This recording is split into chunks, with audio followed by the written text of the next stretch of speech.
Matindi itong pinaplano ng kampo ng mga Duterte. Ha? Malalaman nyo mamaya kung ano yung tinutukoy ko. Pero, tungkol ito kay alias Rene, yung Michael Maurilio, yung nagpapakilalang testigo na siya raw ay binayaran ni Risa Hontiveros para magtestigo laban kay Kibuloy at kay Rodrigo Duterte. Ngayon, may lumalabas na plano ang kampo ni Duterte gamit si alias Rene. At si Sara Duterte pa mismo ang naglantad. Okay, ano ba itong tinutukoy ko? Yan Tingnan niyo mga kabunyog. Anong nakalagay sa baba? VP Duterte sa nabasa niyang affidavit, alias Rene, nakasama umano sa safe house ang ilang titistigo versus FPRRD sa ICC. Wow! Gamit na gamit si alias Rene. O di ba? Nung pinag-uusapan natin yan si alias Rene, yung Michael Maurilio, ang usapan yan, ang issue lang dyan, nagtestigo yan kay Kibuloy doon sa pagdinig ng komite ni Senadora Risa sa Senado. Ngayon bumaliktad itong si alias Rene. Pagbaliktad nitong alias Rene, sinasabi niya, binayaran siya ni Senadora Risa ng 1 million. Binayaran siya ng 1 million para lang magtestigo. O ngayon, ini-expose niya na si Senadora Risa. Si Senadora Risa naman, talaga namang nagka-counter din. Kasi syempre hindi papayag si Senadora Risa doon na papalabasin itong alias Rening ito, Michael Maurilio, na binayaran niya si alias Rene. Ngayon, ano yung sinasabi kong pinaplano ng kampo ni Duterte? Gagamitin si alias Rene doon sa ICC. Wow! Paano gagamitin? Sabi ni Sara Duterte, nabasa niya na daw yung affidavit o sinumpang salaysay ni alias Rene. Doon daw, sa affidavit ni alias Rene, sinabi ni alias Rene na dinala daw nila Risa Hontiveros si Rene sa isang safe house. Doon daw sa safe house na yon, may nakilala si alias Rene na mga testigo at yung mga testigo na yon ay testigo laban kay Duterte doon sa ICC. Wow! So anong gagawin ngayon ni alias Rene doon sa ICC? Gagamitin siya ni Kaufman para siraan yung mga testigo laban kay Duterte. So sasabihin ni Rene, ni alias Rene doon sa ICC, na yung mga testigo na yan laban kay FPRRD o kay Duterte ay mga testigo na binayaran nila Risa Hontiveros at nila Marcos. Kumbaga yung sinasabi ng mga DDS na sabwatan ng mga leftist, sila Franz Castro, leftist daw yon, at saka yung mga Dilawan, sila Risa, at saka yung Pulahan, yung kampo ni Marcos at ni Romualdez.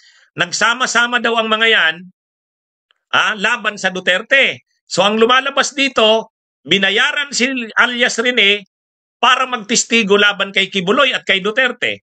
At dinala siya doon sa isang safe house. Pagdating doon sa safe house, mayroon pang iba siyang nakitang tao doon.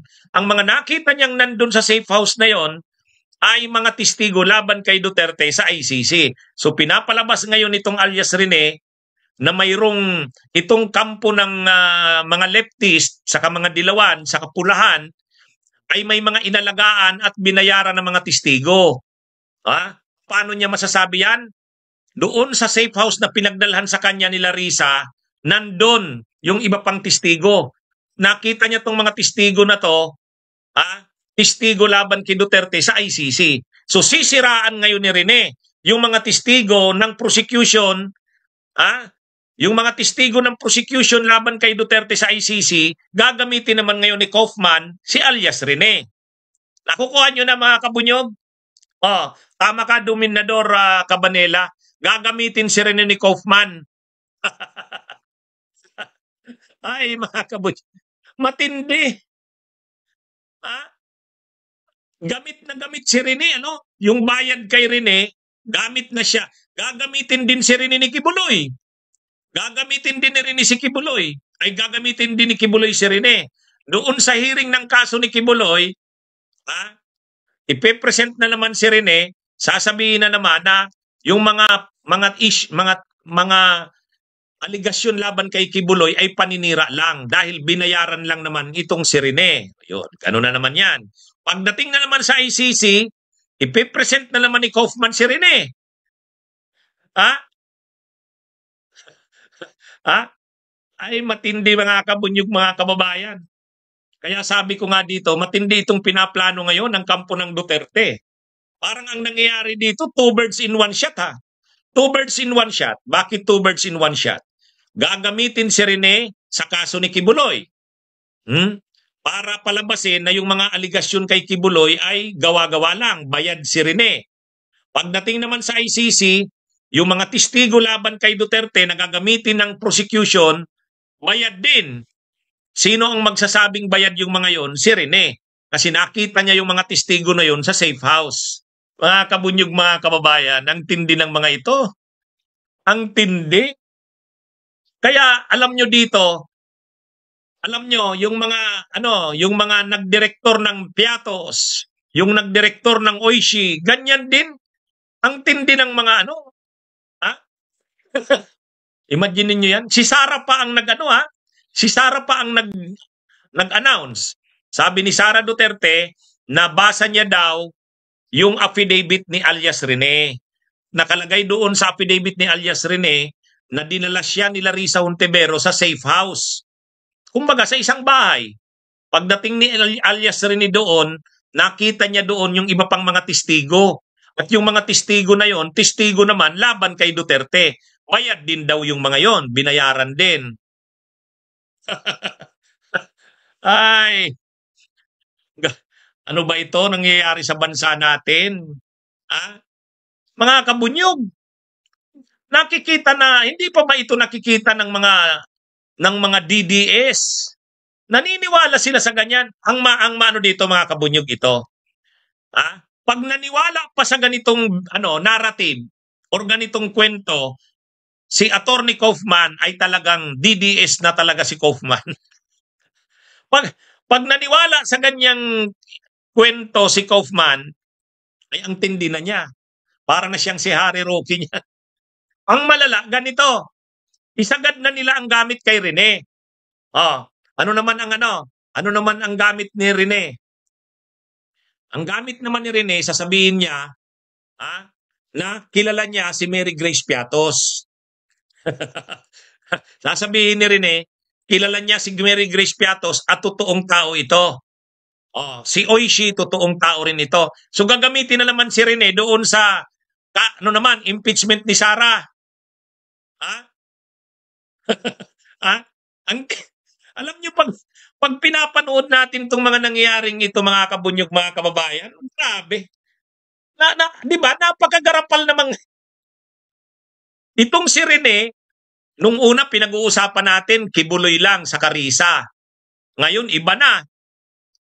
Ang sinasabi na ni Sara, si Sara na ang nagsabi Vice President yan ng Pilipinas. Ang sabi ni Sara, nabasa niya ang sinumpaang salaysay ni alias Rene. Itong si alias Rene daw ang nagsabi na may nakita siya na mga testigo doon sa safe house na pinagdalhan sa kanya.